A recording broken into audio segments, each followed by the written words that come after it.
Hello my dear students, एक कहानी सुनना। हर लोगों में बाज की तरह उड़ने की क्षमता होती है, बस अपनी क्षमता को पहचानने की जरूरत होती है। अगर हम उड़ सकते हैं तुम भी उड़ सकते हो, सब उड़ सकता है। कैसे कहानी सुनाते हैं देखिएगा। एक बार की बात है, एक व्यक्ति को एक बाज का अंडा मिलता है, बाज का अंडा, और उस अंडे को उठाकर वह अपने ही फार्म में एक मुर्गी का जो अंडा था उस अंडे के साथ उसको रख देता है। और मुर्गियां आती है और जो मुर्गियां है ना वो अपने शेष अंडों को जैसे सेकती है, उस बाज के अंडों को भी वह सेकना शुरू कर देती है। माने उस पर भी बैठती है, उसको भी सेकती है। धीरे धीरे धीरे समय होता है, उससे चूजे निकल जाते हैं, बच्चे निकल जाते हैं। तो मुर्गियां का भी बच्चा उसमें आ जाता है और उसमें बाज का भी बच्चा आ जाता है। क्लियर? अब मुर्गियां अपने बच्चों के साथ साथ उसको भी भोजन करा रही है। धीरे धीरे धीरे जैसे थोड़ा थोड़ा बड़ा होता है, मुर्गियां के बच्चे थोड़ा थोड़ा उड़ना शुरू करते हैं, तो बाज का बच्चा भी उसी तरह से उड़ता है। जैसे वो है वैसे उड़ता है वो भी। कभी कभी उसे इच्छा होती है कि हम थोड़ा सा ऊंचा उड़े, लेकिन उड़ने की वो जिज्ञासा व्यक्त सोचता है, लेकिन उड़ता नहीं है। बस वह इस डाल से उस डाल बस थोड़ा थोड़ा सा उड़ता है, कभी फुदक फुदक जैसे मुर्गियां उड़ती है वैसे। एक दिन की बात हुई कि पहली बार वो देखता है कि एक पक्षी बहुत ऊंचा उड़ा हुआ है, बहुत ऊंचा। अपने साथी यानी मुर्गी के बच्चे से वो बाज का बच्चा पूछता है कि अरे वो कौन है, बहुत ऊंचा उड़ा हुआ है। तो मुर्गी का बच्चा कहता है और मुर्गी उसको कहती है कि देख, वो बाज है, बाज जो सबसे ज्यादा ऊंचा, सारे पक्षियों का समझो राजा होता है, राजा। वो सबसे तेज उड़ता है, सबसे ऊंचा उड़ता है, और उसके बारे में सोचना भी मुश्किल है। ये बाज का बच्चा है और वो देख रहा है, लेकिन मुर्गी उसे क्या समझाता है कि वैसा सोचना भी मुश्किल है, इसलिए तुम उसके बारे में सोचो भी नहीं, तुम ऐसा नहीं कर सकते हो, क्योंकि वो राजा है, वो तेज उड़ सकता है। और वो बाज का बच्चा समझ जाता है कि हम उतना नहीं उड़ सकते, और वो उड़ता नहीं है, वह ऐसे मुर्गी के बच्चों की तरह ही फुदकते रह जाता है। आपने क्या सीखा कि क्षमता तो उसे बाज वाला ही था उसके अंदर, लेकिन उसकी भावना, उसकी सोच जहां पर रह गया वैसे ही पल करके रह गया। वह बाज की तरह उड़ा नहीं, मुर्गी की तरह उड़कर रह गया। अर्थात क्षमता आप में भी है, हम में भी है, हम सब कुछ कर सकते हैं, बस सोचने की जरूरत है, बदलने की जरूरत है। ठीक है? तो आपने क्या समझा? सोच बदलो, आगे विचार बदल जाएंगे अपने आप। ज्यादा समय नहीं लेंगे, हम लोग पढ़ते हैं क्लास 11th हिंदी दिगंत भाग 1, अरुण कमल का लिखा हुआ मातृभूमि। इस चैप्टर का हमने पिछले दिन व्याख्या किया था, कविता का हमने पूर्णतः अर्थ बताया था। आज हम लोग पढ़ेंगे उनसे जुड़े हुए सारे प्रश्न उत्तरों का, बारी बारी से हम लोग कवर करेंगे। करना आपको क्या है, केवल आराम से वीडियो देखते रहिए, एकदम ध्यान से। सारे क्वेश्चन आपको सब कुछ समझ में आ जाएगा। ठीक है?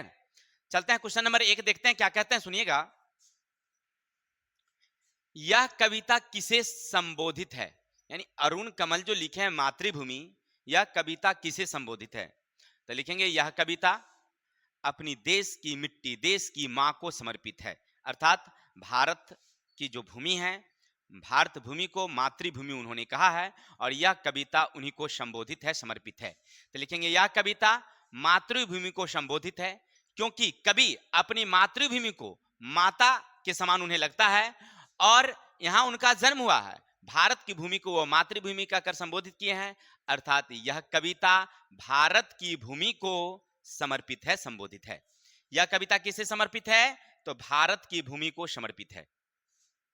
आशा करते हैं आपको 1 नंबर क्वेश्चन समझ में आया होगा। क्वेश्चन नंबर 2,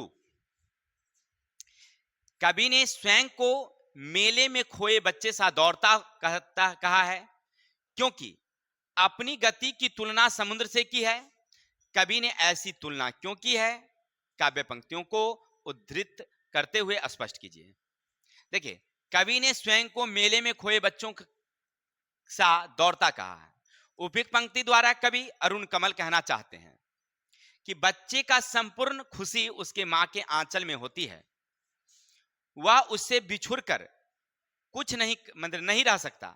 जैसे समुद्र की लहरें अपने किनारों से अलग नहीं रह सकती, उसी तरह से मेले में खोए बच्चे अपनी माँ को देखते ही सभी बाधा को तोड़कर माँ से मिलने दौड़ जाता है। जैसे समुद्र, इसलिए कभी अपनी गति को समुद्र कहा है। आपने क्या समझा कि देखिए, माँ और बच्चे की जो है ना वह गहरा संबंध होता है। माँ और बच्चे को कोई दूर नहीं कर सकता। बच्चा चाहे कहीं भी हो, माँ को देखता है, वो दौड़ जाता है। उसके सामने कौन बाधा है, क्या है, उससे कोई मतलब नहीं है, वह सीधे माँ को पाना चाहता है। ठीक सेम कहानी होती है समुद्र की लहरों की।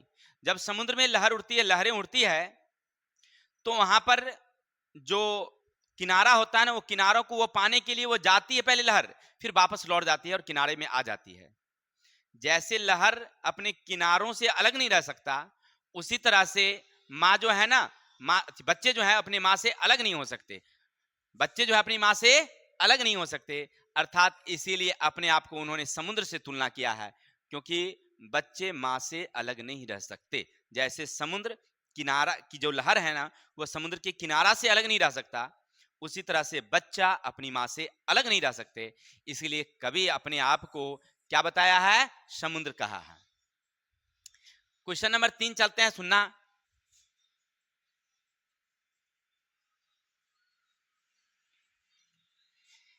वे मजदूर जो सोख रहे हैं बारिश मिट्टी के ढेले की तरह, कवि ने मजदूरों के लिए ऐसी उपमा क्यों दी है? याद रखेंगे, कवि अरुण कमल क्या कहते हैं कि जो मजदूर हैं, वो मजदूर बारिश में रहकर, वर्षा में रहकर, और वहां पर जब भींगते हुए काम कर रहे हैं, तो उनके शरीर पर जो पानी की बूंदे पड़ती है, वो सूखती चली जा रही है, सूखती चली जा रही है। क्योंकि जैसे देखे होंगे मिट्टी के ढेला जो सूखा हो और पानी पड़ते हुए गीला नहीं होता, वह सूख जाती है, पानी को पता ही नहीं चलता है। अर्थात वहां पर मजदूर जो काम कर रहे हैं, मजदूर जो काम कर रहे हैं, उनकी मजदूरी की तुलना उन्होंने किससे किया है? वर्षा से किया है। और वहां पर वर्षा उन्हें सूक्ष्म लगता है, छोटा लगता है। बारिश के मौसम में सब भीगते हैं, बारिश के मौसम में सब भीगते हैं। आपने कविता में पढ़ा कि एक बकरियां वर्षा में भीगने से बचने के लिए कहां चली जाती है? वो पेड़ की ओट में। आंगन में सामान बिछी पसरी हुई है, उसे नवनवेली दुल्हन जो है वह उस उठाने के लिए जा रही है, लेकिन वो मजदूरी तब भी कर रहा है, और उनके शरीर पर जब पानी पड़ता है, वर्षा की बूंदें पड़ती है, तो उनके शरीर में कोई तरह का कंपन, किसी तरह का प्रभाव नहीं पड़ता है।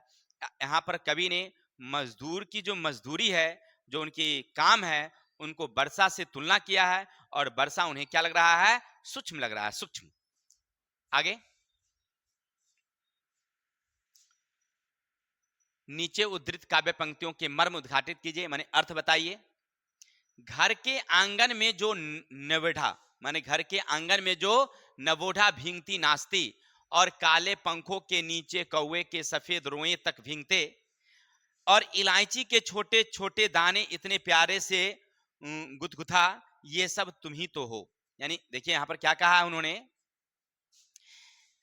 कभी अपने आप को क्या कहा है कि नीचे उद्धृत, यानी कि इनके अर्थ बताने हैं। तो आप इस तरह का रहेगा तो क्या करना, लिखना उपयुक्त पंक्ति, अरुण कमल रचित मातृभूमि कविता शीर्षक से लिया गया है।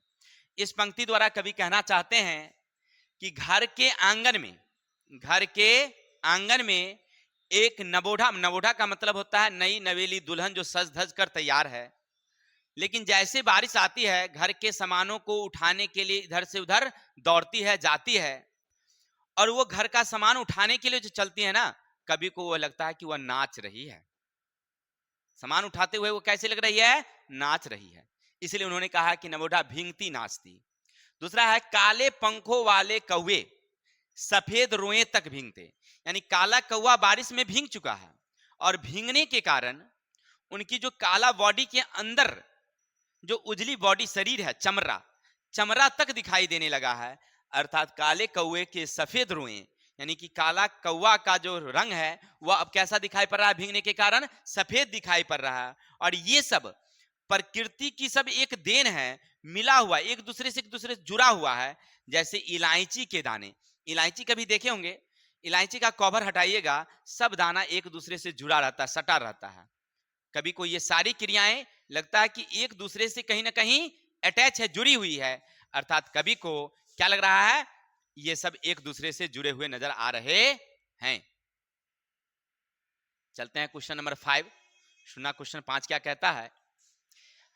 आज जब भीख में मुट्ठी भर अनाज भी दुर्लभ है, तब चारों तरफ क्यों इतनी भाप फैल रही है। गर्म रोटी की यह कैसे भाप है, इस भाप के इतना फैलने में किस तरह की व्यंजना है। तो लिखेंगे उपयुक्त पंक्ति द्वारा लेखक कहना चाहते हैं, यहां समाज में दो तरह के लोग हैं।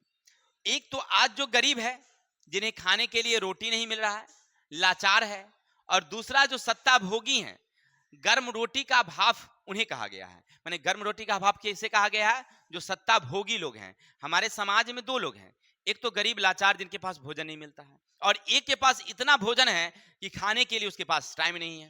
भाई दोनों की समस्याएं हैं। चलिए, तो यहां पर लेखक साहब गर्म रोटी का भाव किसे कहा है, जो सत्ता भोगी लोग हैं, जिनके पास धन है। जब कोई राजनेता यह कहता है कि अब हम अनाज का विदेश निर्यात करते हैं, यानी हम लोग अनाज में आत्मनिर्भर हो गए हैं, ये कहना देश के लिए सही नहीं है, क्योंकि आज भी हमारे देश में ऐसे लोग हैं जो भूखों मर रहे हैं।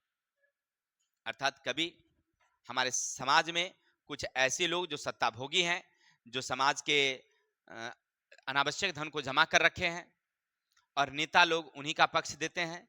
तो ऐसी स्थिति में कभी हमारे जो अरुण कमल जी हैं वो कहते हैं कि आज हमारे देश में अनाजों की कमी है, और अनाज की कमी को हम लोग कहते हैं कि अनाज पूर्ति हो चुका है। इस बात को उजागर करने के लिए उन्होंने कहा है कि मुट्ठी भर भी भीख मांगने से अनाज नहीं मिलता है, यानी बहुत सारे लोग ऐसे हैं जो आज भूखे मर रहे हैं, यानी भूखों मरना मतलब मुट्ठी भर अनाज नहीं मिलना। आगे चलते हैं, क्वेश्चन नंबर 6 क्या कहता सुनिएगा। कई दिनों से भूखे प्यासे कवि को मां किस रूप में दिखलाई पड़ता है। कवि ने किन स्थानों के बच्चों का उल्लेख कविता में किया और क्यों। तो लिखेंगे कई दिनों से भूखे कवि को मातृभूमि गर्म ग्लास में काजू मखाना यानी अन्य प्रकार के व्यंजन डाल करके भरे ग्लास को दूध को और उसको एक नकाशीदार अच्छे से रुमाल से ढक करके ला रही है, ऐसा उन्हें दिखाई पड़ता है। देखिए, कई दिनों से भूखे प्यासे कवि को मां किस रूप में दिखलाई पड़ती है। तो कई दिनों से भूखे हैं कवि, और उनको दिखाई पड़ती है कि उनकी माँ जो है ना, यानी मातृभूमि, एक गिलास दूध रखे हुए, गर्म दूध, भाप निकल रही है, और उसमें काजू मखाना और पिस्ता जो भी है पौष्टिक आहार, वो डाल करके उसको एक सुंदर से नकाशी वाले कपड़े से ढक करके उसको ला रही है। किसके लिए? कवि के लिए। ऐसा उनकी माँ आते हुए दिखाई देती है। इसके अलावा कविता में कुछ बच्चों का जिक्र किया गया है। कहां कहां के बच्चों का? तो याद रखेंगे, कविता में कालाहारी आंध्र प्रदेश, पलामू के पट्टन, नौरौदा, पाटिया जैसे जगहों के बच्चों का जिक्र किया है।